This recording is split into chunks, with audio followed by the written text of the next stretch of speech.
noite. Meu nome é Luiz Henrique Crispim, sou gestor de Finanças e Controle do quadro permanente da CGE e hoje daremos sequência ao curso de Gestão de Riscos para a Autogestão. Na aula de hoje, propriamente, vamos tratar dos papéis dos membros dos comitês setoriais de compliance na gestão de riscos.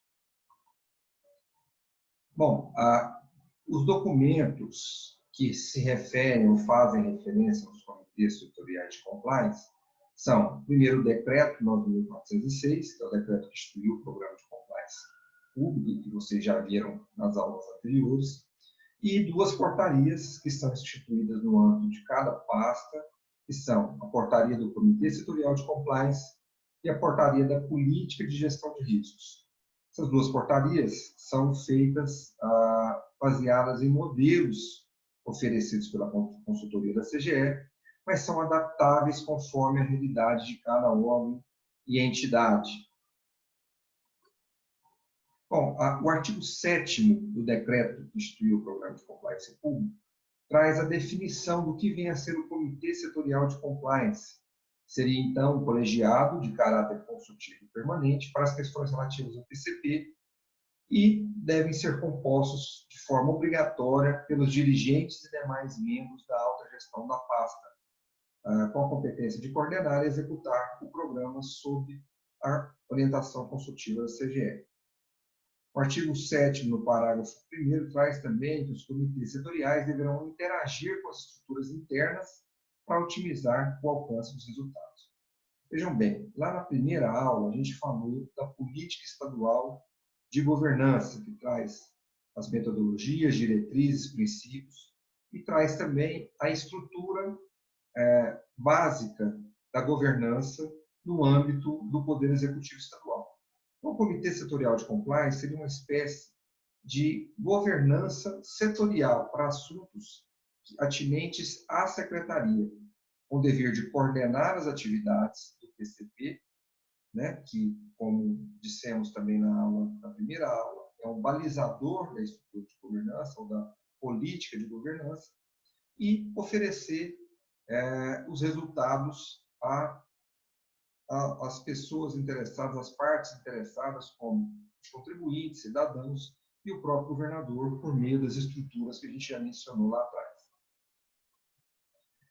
Bom, antes de entrar propriamente nas competências dos membros dos comitês setoriais, eu trago aqui um modelo bastante simplificado, fornecido pelo Instituto Internacional de Auditores, o IIA, Instituto de Auditores Internos, um órgão, uma instituição bastante reconhecida em nível internacional, que tem braços em vários países do mundo, entre eles o Brasil. Ela institui o modelo das 3 linhas. O que diz esse modelo? Ela traz os papéis da alta gestão da organização, os papéis da gestão, propriamente dito, da auditoria interna e do chamado corpo administrativo, e aí sim a alta gestão. Então, a primeira e segunda linha de defesa estariam aqui na gestão. E a chamada terceira linha seria representada pela auditoria interna. Então, a gestão seria responsável, ou é responsável, pelas funções táticas e operacionais. A auditoria interna, por sua vez, tem o papel de avaliar e assessorar de forma independente o que tem sido executado pela gestão no sentido de atingir os objetivos da organização e fornecer um feedback para o corpo administrativo para que ele possa, mediante sua liderança, tomar as decisões estratégicas para a sequência das atividades. Então, a função da gestão é executar e prestar contas ao corpo administrativo, ou seja, a primeira e a segunda linha de defesa. Os papéis da terceira linha, fornecer, avaliar e fornecer reporte ao corpo administrativo, e esse conduzir as atividades de governança e também prestar contas aos seus superiores, ou às partes interessadas, aos donos do negócio. No modelo estadual, no modelo público, poderiam ser representados aí pelo próprio governador do estado e pelos contribuintes, os cidadãos que têm o direito ao serviço prestado. É um modelo bastante simplificado e que se alinha totalmente ao modelo de governança estadual e a metodologia de gerenciamento de riscos corporativos que a CGE tem oferecido enquanto consultoria. Bom, passando propriamente, então, para as funções ou as competências estatuídas para o comitê setorial, as portarias que instituem os comitês trazem as seguintes competências principais: fomentar as práticas de gestão de riscos, acompanhar de forma sistemática a gestão de risco com o objetivo de garantir a sua eficácia e o cumprimento dos objetivos, zelar pelo cumprimento da política de gestão de riscos, que é estatuída na outra portaria que a gente mencionou agora há pouco, monitorar a execução dessa política, estimular a cultura de gestão de riscos perante a organização. Veja, essa é uma função muito importante na medida em que, quando a CGE, quando o programa foi instituído e fomos prestar as consultorias aos órgãos e entidades, pouquíssimos órgãos possuíam uma cultura ou um processo de gerenciamento de riscos de forma formalizado no âmbito da instituição. Apenas 2 empresas, até pelo caráter das legislações que as regem, já possuía de forma embrionária alguma cultura de gerenciamento de riscos. Todos os demais órgãos não possuíam essa cultura, ou nada iniciado de maneira formal.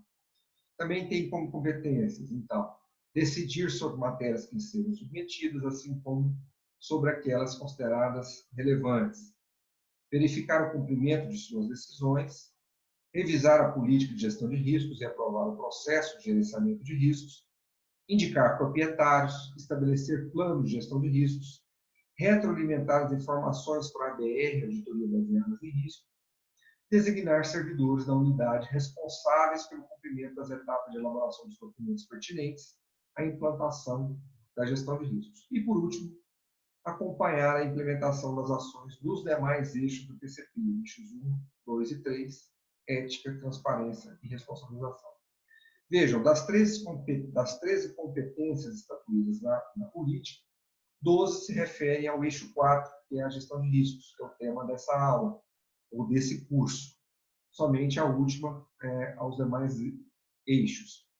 Vejam aí, portanto, a importância dada para o gerenciamento de riscos como uma ferramenta para poder implementar a governança em âmbito estadual. Por último, a portaria traz as competências do presidente do comitê setorial, que são convocar e presidir as reuniões, avaliar e definir os assuntos a serem discutidos, cumprir e fazer cumprir a portaria, que é a portaria que institui o comitê setorial, bem como autorizar a apreciação de matérias não incluídas na pauta de reunião. Lembrando que o presidente do comitê setorial será sempre, ou quase sempre, o titular da pasta, o secretário de Estado, o presidente da autarquia ou da empresa. Bom, a gente falou aí de uma forma genérica, passamos pelas competências dos comitês setoriais. Aí você me diz, olha, mas eu já tenho tanta competência no meu dia a dia, tantas competências incluídas na lei ou no decreto, no regulamento da minha organização, seja qual for o modelo de regimento, eu ainda tenho que executar tantas tarefas? Bom, não é assim. Na verdade, o que a gente deve pensar é que o processo de gerenciamento de riscos é parte da rotina das atividades que a autogestão tem que tomar. Então, não devemos enxergar a gestão de riscos como mais um papel da autogestão, e sim deve ser incorporado nas reuniões e nos acompanhamentos rotineiros da pasta. De forma prática, tentei expor aqui um resumo daquelas competências que a gente passou agora há pouco, que vai facilitar o trabalho de vocês, especialmente naqueles órgãos que estão começando agora o gerenciamento de riscos corporativos, mas até mesmo para aqueles que já começaram há algum tempo, vai facilitar. Então, primeira coisa, é inserir as reuniões de rotina da governança da pasta o processo de gestão de riscos. Sugiro que a gente não crie outras agendas da alta gestão ou do comitê setorial para tratar a gestão de riscos. A gestão de riscos tem que ser tratada no âmbito das reuniões de governança rotineiras do órgão. Feito isso, enxergado isso pela autogestão, o primeiro passo é a definição do escopo da gestão de riscos.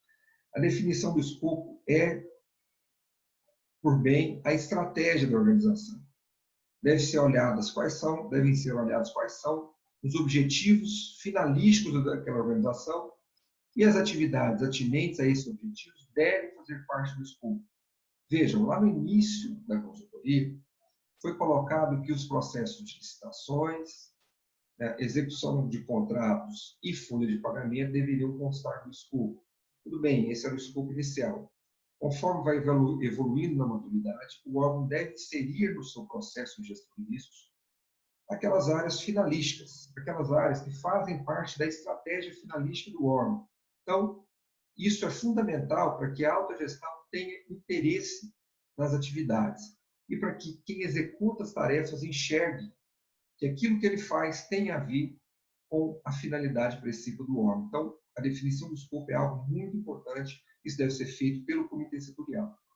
Segunda etapa, a validação das etapas do processo de gestão de riscos. Vocês viram na aula anterior como se dá o processo de gerenciamento de riscos.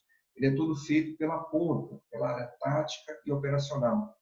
Mas cada uma das etapas de identificação, análise e avaliação dos riscos devem ser validadas pelo Comitê Setorial de Compliance. Feito isso, chega o momento da canalização dos esforços. O que é isso? É você verificar, você enquanto Comitê Setorial, quais daqueles riscos devem ou merecem o maior esforço do órgão para que sejam tratados, para que sejam mitigados. É o momento da definição do apetite a riscos, né? Quanto a organização está disposta a aceitar de nível de risco para cada um dos riscos e quanto ela percebe como importante que sejam tratados ou aonde devem constar os maiores esforços do órgão no sentido de tentar mitigar os riscos.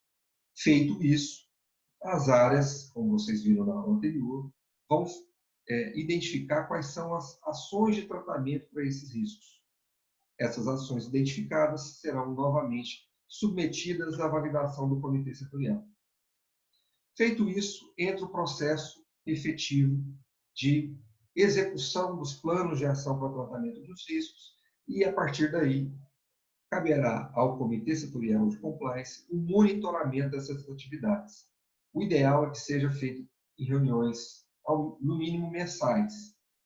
E a CGE instituiu o sistema que gerencia a gestão de riscos no Estado e devam ser executados ou efetivados relatórios quadrimestrais, preferencialmente nos meses de maio, setembro e janeiro. São 3 quadrimestres no ano. Então, esses relatórios bem simplificados devem ser preenchidos pelos proprietários de riscos e validados pelo Comitê Setorial de Compliance. E, por fim, a revisão periódica da matriz de riscos, com inserção de novos escopos e verificação do contexto atual da organização para ver se há necessidade de alteração ou retirada ou acréscimo de alguma área que mereça ter os seus riscos tratados e acompanhados de forma mais próxima. Veja, de uma forma simplificada e prática, essas são as funções, o resumo das funções do Comitê Setorial de Compliance. E aí eu trago a vocês um exemplo prático que aconteceu no âmbito da Controladoria Geral do Estado. Primeiramente, o Comitê Setorial definiu como um dos escopos o controle social e ouvidoria, o sistema de ouvidoria do Estado. Por quê? Porque o sistema de ouvidoria faz parte do objetivo estratégico da Controladoria Geral do Estado, está lá no PPA e está no planejamento estratégico do órgão. Depois, no processo de gerenciamento de riscos, as áreas definiram 6 riscos, as suas causas, as suas consequências, o seu nível de risco, bem como quais são os seus proprietários, os proprietários de cada um desses riscos. Essa etapa foi toda validada pelo Comitê Setorial de Compliance. Depois houve a canalização de esforços, né? O Comitê Setorial definiu quais desses 6 riscos eram riscos-chave, definiu o seu nível de risco, o que era alto, o que era extremo, se os controles para esses riscos eram suficientes ou não, bem como o apetite a risco. Quanto a organização está disposta a aceitar de riscos para esse escopo específico. Então, um exemplo de risco identificado foi o de atendimento da demanda do usuário da ouvidoria fora do prazo, e, por lei, esse prazo é de 30 dias, bem como o não atendimento à demanda do usuário. Bom, a área propôs as ações de controle, as ações de tratamento, e essas ações foram tratadas ou foram validadas pelo comitê setorial. Essas ações atacam as causas e ou as consequências que foram identificadas lá na fase de identificação do risco. Foi proposta uma ação de bloqueio do sistema. O que consiste essa ação? Dependendo da quantidade de dias que a demanda do usuário não tenha sido atendida, não tenha sido respondida, o sistema de ouvidoria bloqueia todas as outras mensagens, ou seja, o órgão ou entidade tem que dar prioridade para o atendimento daquela demanda que está em atraso. Bom, foram feitas as reuniões mensais de monitoramento, os relatórios quadrimestrais foram preenchidos, e como resultados, hoje, menos de 1% das demandas, uma infinidade de demandas que é feita ao Poder Executivo, estão fora do prazo. E o tempo médio de resposta da ouvidoria passou para 4,3 dias de demora para a resposta do usuário. Veja, esse é um exemplo bastante simplificado da atuação do comitê setorial e da primeira e segunda linhas, né, que é a gestão, o plano tático e operacional, e que já trouxe um resultado bastante expressivo para a controladoria e para o Poder Executivo como um todo.